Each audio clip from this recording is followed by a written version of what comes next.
Bienvenue les amis dans cette nouvelle session de cours où nous allons ensemble analyser l'indice du dollar américain. Une fois l'analyse est terminée, on va pouvoir donc utiliser cette analyse pour voir comment est-ce qu'on va pouvoir trader sur les autres paires de devises, notamment euro-dollar, USD-CAD par exemple, USD-CHF et bien d'autres pourquoi pas. Donc sans plus tarder, nous allons commencer. Comme vous pouvez le voir, cette fois-ci, je ne suis pas sur la plateforme MetaTrader 4, mais je suis plutôt sur la plateforme TradingView. Pour ceux qui me connaissent très bien, vous savez que j'adore la plateforme TradingView, elle est superbe et je vous la recommande surtout si vous aimez l'analyse graphique et l'analyse technique en tout. Alors, nous allons commencer et actuellement, je suis sur le graphique du DXY, donc DXY ou USDX. Et c'est bien l'indice du dollar américain, donc US Dollar Currency Index. Actuellement, je suis sur le graphique weekly. Je vais réduire le graphique. Et on va ensemble tracer tout ce qu'on peut rapidement tracer sur ce graphique. Donc, je vais beaucoup plus me focaliser sur ce côté du graphique là pour tracer mes trucs. Alors, je vais commencer par tracer une droite tendance haussière, comme ça. Je vois qu'elle a été cassée. Voilà, elle a été cassée ici. Les prix sont venus faire un pullback. Donc ça, c'est un point très important. Après, je vais tracer, ici, je vois qu'on peut tracer en fait une zone de support dans cette zone-ci, donc toute cette zone. Donc, je vais rapidement tracer ça. Je quitte là, par exemple. Et je trace comme ceci. Voilà, une zone de support assez importante parce qu'on voit très bien en fait que le prix a travaillé la zone ici. On a travaillé ici également. On a travaillé là. On est venu au-dessus ici. Et là, actuellement, on est encore en train de buter au-dessus de la zone. Donc, je vais rapidement enlever tout ce que j'ai tracé là et on va pouvoir continuer. Alors, mis à part cette zone de support, je vais également tracer une zone de résistance pour border un peu le mouvement actuel. Donc, je peux avoir une zone de résistance comme ceci. Et si on regarde très bien, on voit que, bon, on peut tracer, on peut prolonger même comme ça, depuis le derrière.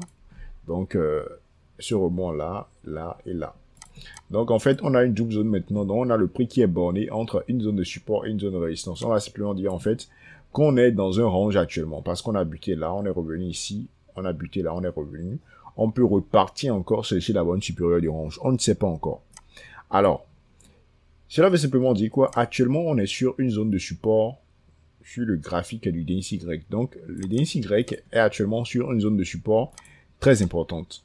Le prix peut bondir dans cette zone et repartir à la hausse, comme de la même manière, le prix peut casser cette zone et aller en dessous. Alors, si jamais le prix vient casser cette zone et pas en dessous, donc quand on sera en dessous ici, si jamais on fait une clôture hebdomadaire en dessous ici, donc voilà, si on fait une clôture hebdomadaire en dessous, cela veut dire en fait qu'on va baisser. Mais ce que moi je vais privilégier pour le moment, c'est regarder vraiment comment les prix vont se comporter, si les prix vont rebondir ou pas. Alors, une fois que j'ai fait cette petite remarque, c'est qu'actuellement, on n'est pas dans une phase haussière, on n'est pas dans une phase baissière, on est sur un niveau de support très important, donc le prix peut rebondir comme le prix peut baisser. Tout ce que moi je vais chercher à faire maintenant, c'est surveiller en fait ce niveau, surveiller ce qui va se passer sur ce niveau, au niveau du DXY. Donc là, je suis bel et bien sur le graphique hebdomadaire. Alors, je vais continuer mon analyse sur le DXY et passer sur le graphique daily. Sur le graphique daily, en fait, je peux tracer une droite de tendance baissière pour matérialiser la petite phase baissière qu'on a eu depuis le haut ici. Donc, je peux tracer une droite comme ça. Je vais, cette fois-ci, enlever les pointillés. Je vais la mettre en ligne droite et mettre cela en rouge. Et je vais simplement, en fait, dire, donc celle-ci, je vais la mettre uniquement sur l'hebdo. Je vais simplement, en fait, dire que si jamais le prix venait à casser, en fait, la droite de tendance baissière là que j'ai tracée en daily, si jamais le prix venait à clôturer au-dessus de cette droite de tendance baissière que j'ai tracée en daily sur le DXY ou sur l'indice du dollar américain, je vais simplement acheter le dollar américain. Donc ça, c'est le plan. Acheter le dollar américain si jamais le prix venait à clôturer au-dessus de cette droite de tendance baissière. Et on va vendre le dollar américain si jamais le prix venait à clôturer en dessous de cette zone weekly qu'on a tracée sur le graphique hebdomadaire. Une fois que, en fait, j'ai tiré ce plan sur le dollar, tout ce qui me reste à faire maintenant, c'est surveiller, en fait, ce qui va se passer. Donc, je vais attendre, je vais patienter et voir si le prix va casser, en fait, par le haut ou si le prix va casser par le bas. Alors, une fois que j'ai fait cette analyse sur le DXY, je vais passer sur les autres paires de devises pour voir un peu ce qu'on a. Donc, j'irai par exemple sur USD-CAD.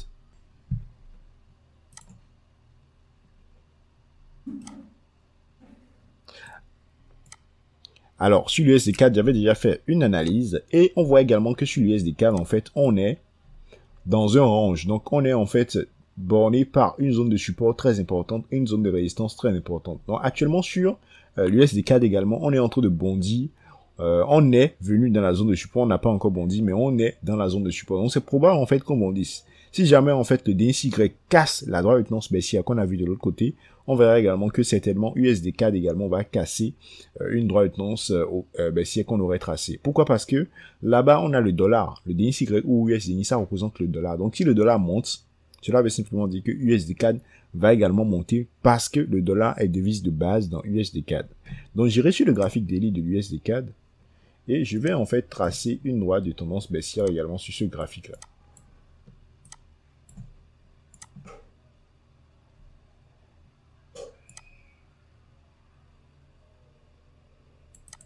Alors, une fois que ma droite de tendance baissière est tracée sur USD4, qu'est-ce que je vais faire?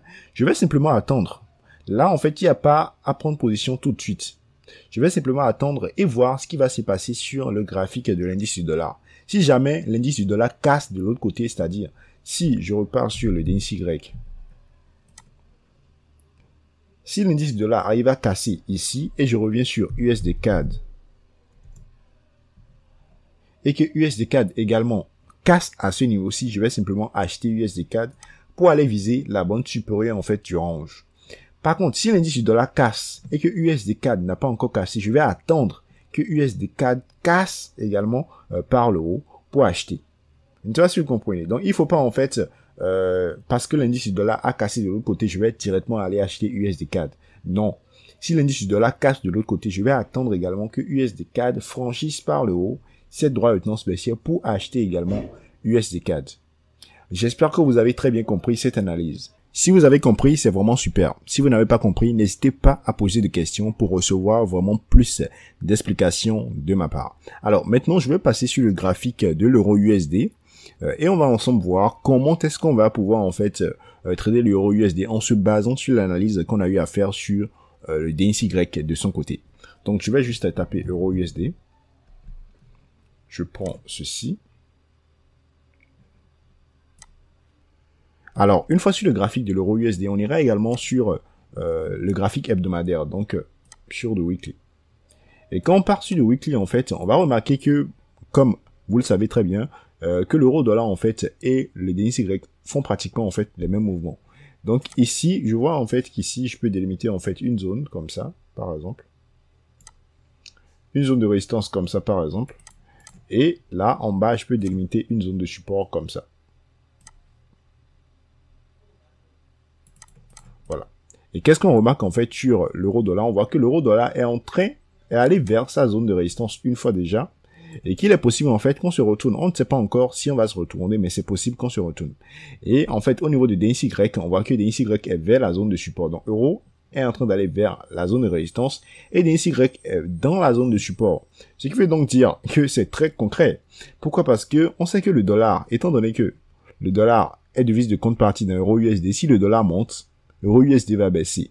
Et si le dollar baisse, euro USD va monter. Et de l'autre côté, on voit que le dollar est en train de baisser, le DXY est en train de baisser, a baissé jusque vers sa zone de support. Et qu'est-ce qu'on remarque sur euro USD? Euro USD est en train de monter vers sa zone de résistance.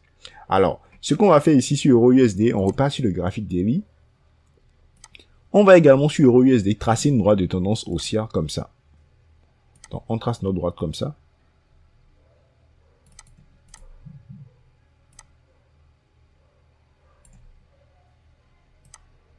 Voilà, super. Alors, une fois la droite tracée, là-bas de l'autre côté sur DXY, on a tracé une droite de tendance baissière. Alors, ce qu'on va faire maintenant, c'est attendre simplement que la droite de tendance baissière qu'on a tracée sur le DXY, donc je repars sur DXY, on va simplement attendre que cette droite de tendance baissière soit cassée par le haut ici au niveau du DXY. Donc, si cette droite est cassée par le haut au niveau du DXY, je repars sur euro USD. Sur euro USD, on va également attendre que la droite soit cassée par le bas. Parce que si jamais la droite de tendance baissière casse sur DXY par le haut, cela veut dire qu'on va acheter le dollar. Et si on veut acheter le dollar, on va vendre euro-dollar. Mais quand est-ce qu'on va commencer par vraiment vendre euro-dollar? On va vraiment commencer par vendre euro-dollar seulement si, en fait, cette droite de tendance haussière est cassée par le bas. Tant que cette droite ne sera pas cassée par le bas, on ne pourra pas vendre euro-dollar. Pourquoi? Parce que si on vend euro-dollar, le prix peut venir sur cette droite et rebondir, repartir à la hausse. Et là, on risque de sortir vraiment perdant sur certains trades. Donc, pour être vraiment safe, pour travailler avec un peu plus d'assurance, on va carrément attendre que cette droite de tendance haussière sur euro-dollar soit cassée par le bas pour maintenant entrer en position à la vente. J'espère que vous avez très bien compris ça. Donc, si vous n'avez pas compris, n'hésitez pas à vraiment poser des questions pour recevoir beaucoup plus d'explications. Voilà donc de façon très simple, de façon générale, comment est-ce qu'on va utiliser l'analyse faite sur le DXY pour trader les autres paires de devises. Donc, si on voit que le DXY est en train de monter, on va acheter toutes les paires dans lesquelles le dollar est devise de base et on va simplement vendre toutes les paires dans lesquelles le dollar est devise de contrepartie. Mais seulement après avoir fait des analyses sur ces paires également.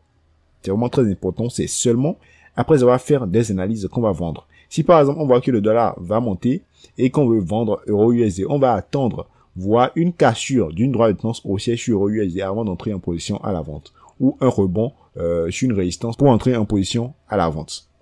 Également, je tiens à préciser que tout ce qu'on a fait là, vous pouvez le faire sur de plus petits intervalles de temps, sur du H4 ou du H1. Si je le fais sur de gros intervalles de temps, c'est vraiment pour avoir une idée générale de la tendance de fond et pour vraiment travailler dans le sens de la tendance de fond. Si vous allez sur de petits intervalles de temps, le principe reste le même, seulement que vous n'allez peut-être pas voir des niveaux très importants à surveiller. Merci à vous d'avoir suivi cette session jusqu'à la fin. J'espère que vous appréciez vraiment cette section de cours sur l'indice du dollar américain. On se donne rendez-vous à la prochaine session pour continuer ensemble l'aventure. À très vite.